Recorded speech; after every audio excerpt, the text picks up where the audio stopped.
पाश्चात्य देशधारिणे जय श्री कृष्ण चैतन्य प्रभु नित्यानंद श्री अद्वैत गदाधर श्रीवासादि गौर भक्त वृंद हरे कृष्ण कृष्ण कृष्ण हरे हरे हरे राम राम राम हरे हरे।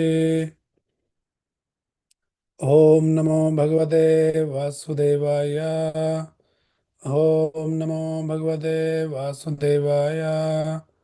ओम नमो भगवते वासुदेवाय। नारायणं नमस्कृत्य नरं चैव नरोत्तमं देवीं सरस्वतीं व्यासं ततो जयमुदीरयेत्। नष्टप्रायेषु भद्रेषु नित्यं भागवत सेवया भगवती उत्तमा श्लोके भक्तिर्भवति नैष्ठिकी।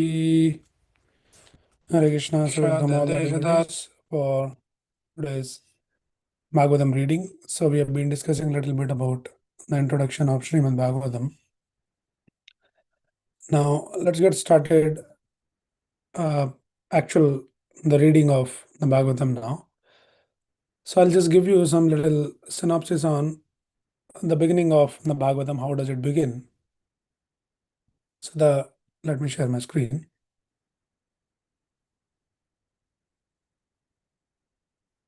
There are total 12 cantos in the Srimad Bhagavatam,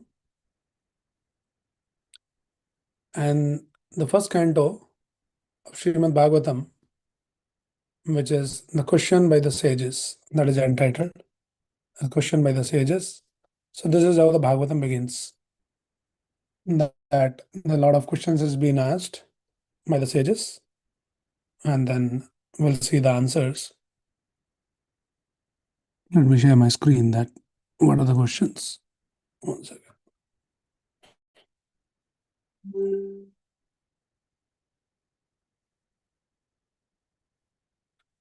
Where is my screen? Share. Yes. Share.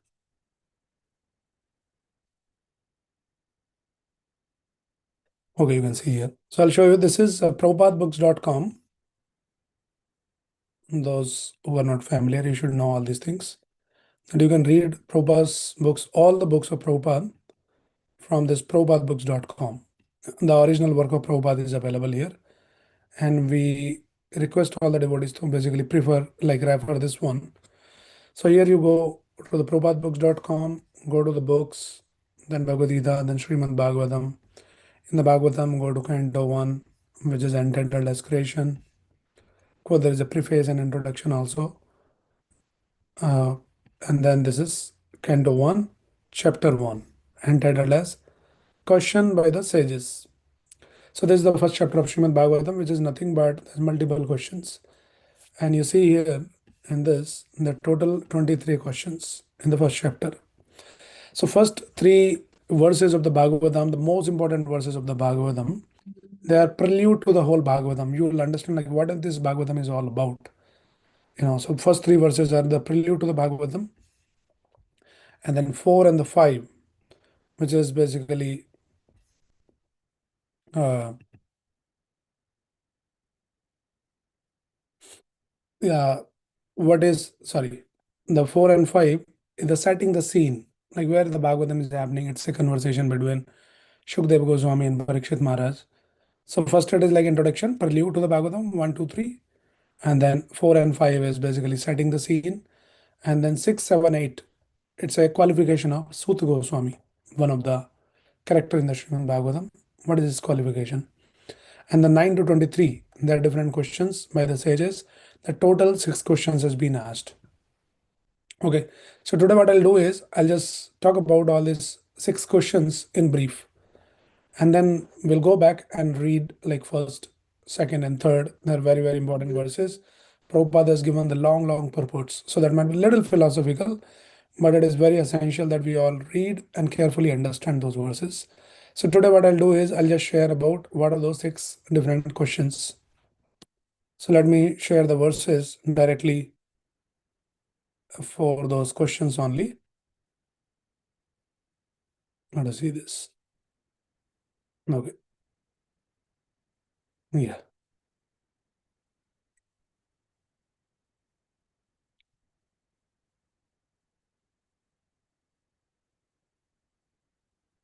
Okay, this is the question number one in the Bhagavatam.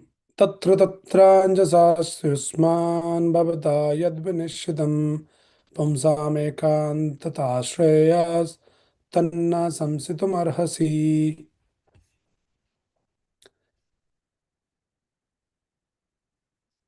Okay, so the translation is, please therefore being blessed with many years, explain to us in an easily understandable way what you have ascertained to be the absolute and ultimate good for the people in general.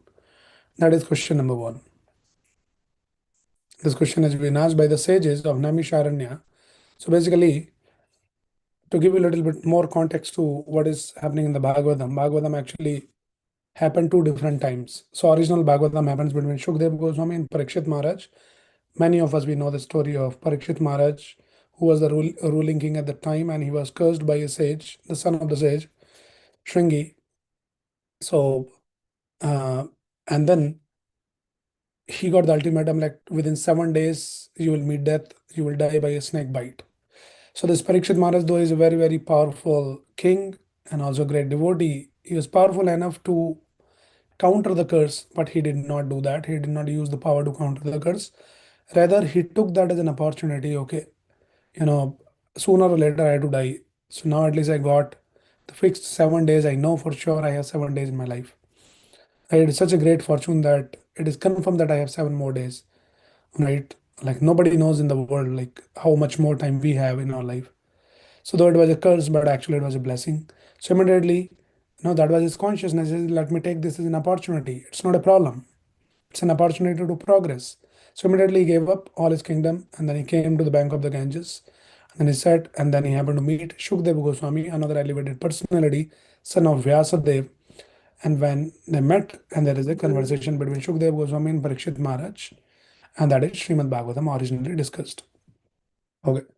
But now in the Bhagavatam, we'll hear about there is a discussion is happening between Shaunak Adi Rishi and Suta Goswami. So it is happening in the place called Naimisharanya. It is in the current Uttar Pradesh. Uh, so there, all these 80,000 sages, all great sages, they have assembled in the forest of Naimisharanya. And then there is a Suta Goswami, and he is basically narrating the Bhagavatam. Now, who is this Suta Goswami? What is the context? So context is when originally this Bhagavatam happened between Shukdev Goswami and the Parikshit Maharaj.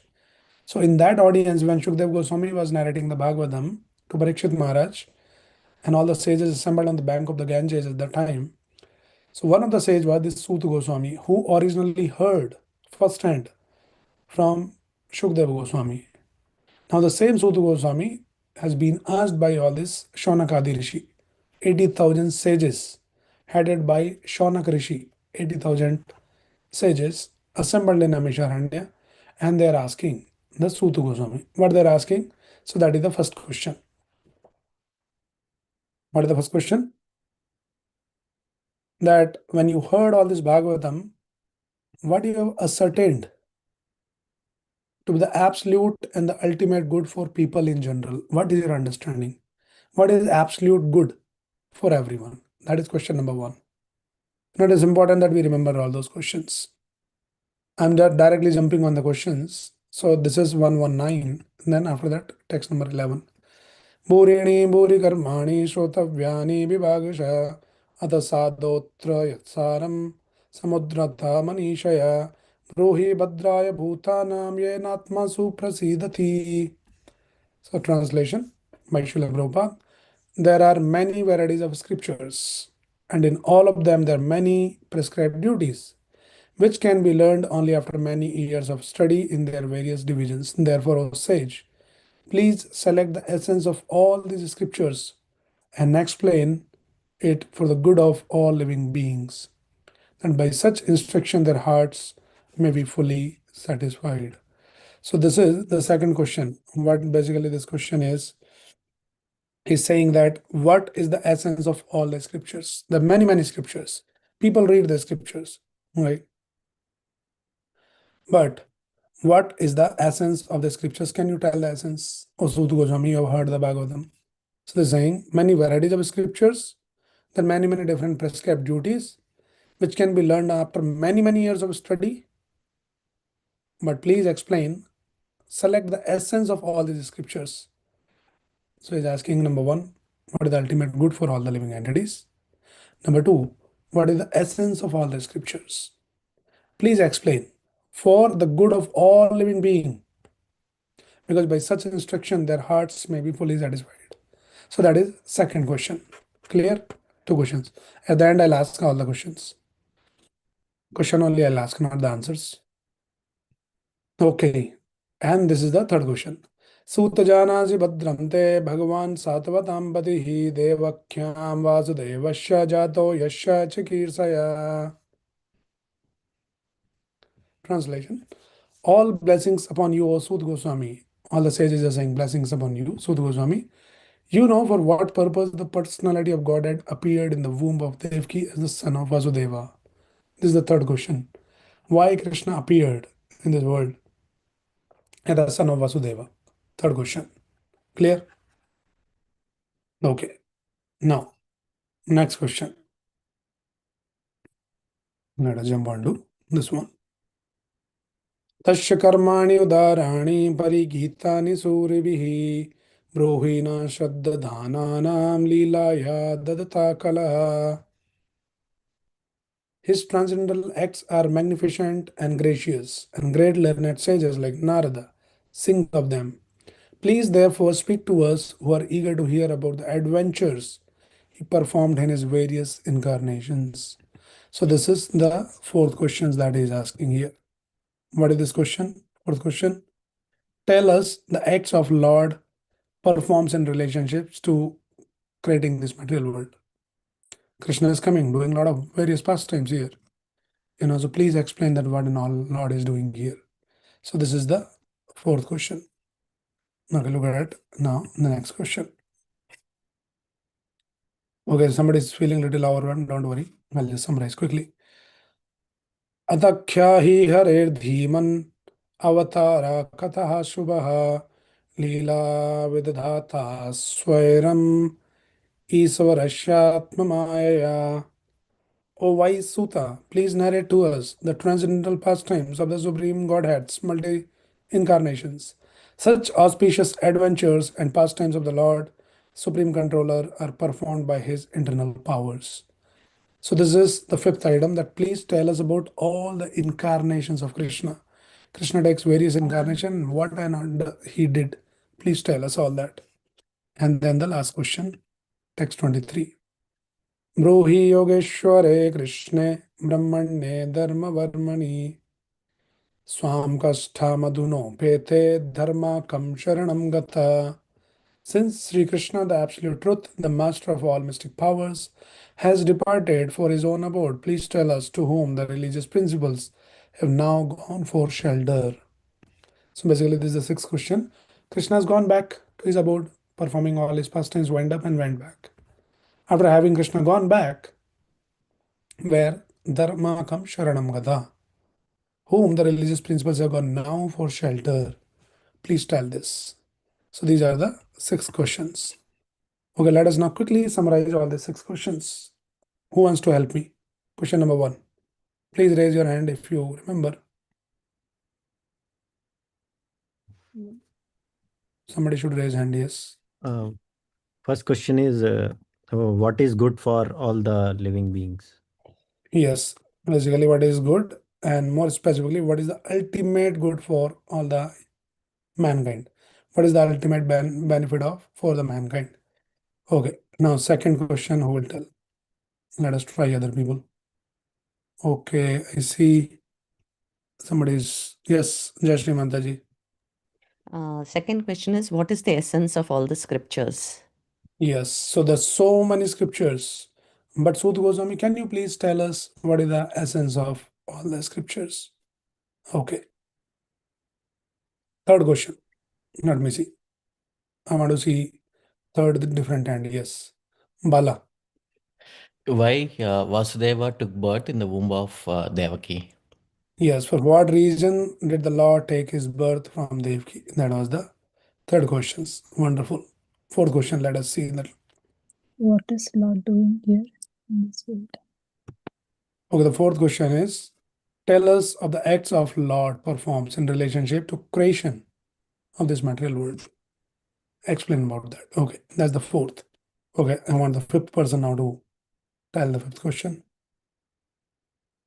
Who wants to go for the fifth question? Yes, Ashim. Yes. Transcendental activities in various multiple incarnations. Yes. Describe the activities of the incarnation of the Lord. Lord takes many, many incarnations. Please tell. Yes. That's right. And who will tell the sixth question now? Hare Krishna Prabhuji, can I tell? Yes. Where have all the religious principles gone when Krishna left for his abode after performing all the leelas? Yes. After Krishna's gone back, Dharmagam Sharanam Gata, where did the Dharma go? Okay. Now these are the six questions which I already said. Now hear attentively what I'm going to ask and somebody has to answer. Somebody has to answer because we already discussed this. I explained already that where did the Dharma go after Krishna has gone back to his abode. Who want to tell the answer? Let me see some new hand. If you can see. Otherwise I'll. Bhagavatam. Yes. So we discussed in the introduction to Bhagavatam, Krishna Swadhama Bhagate Dharma Jnana Adi Visaha Kalau Nashtra Dashamesham Puranarko Adunoditaha. When Krishna Swadhama Bhagate, Krishna went to his abode with Dharma and Jnana. Then Kalau Nashtra Dashamesha in Kali Yuga to destroy all this Nashtra Dashamesha, all the darkness. Then Puranarko Adunoditaha. This Puran, this Bhagavad Puran has emerged. So this is the answer which we already discussed, but yet to discuss the answer to 5 more questions which we discussed. So I'm hoping that you all remember this 5 questions. I would sometime surprise test. I'll ask what are those 6 questions. Okay. So for today we'll do this much only. And then what we'll do is for tomorrow on, we'll start reading from the verse number 1. As I said, first 3 verses, they're prelude to the Bhagavatam. Very, very important verses. It will take a little time because Prabhupada has given long purports. It might be a little philosophical, but it's important that we discuss that. Right? And then we'll go into the storyline. Okay. So we can stop with this. Anybody's any quick question or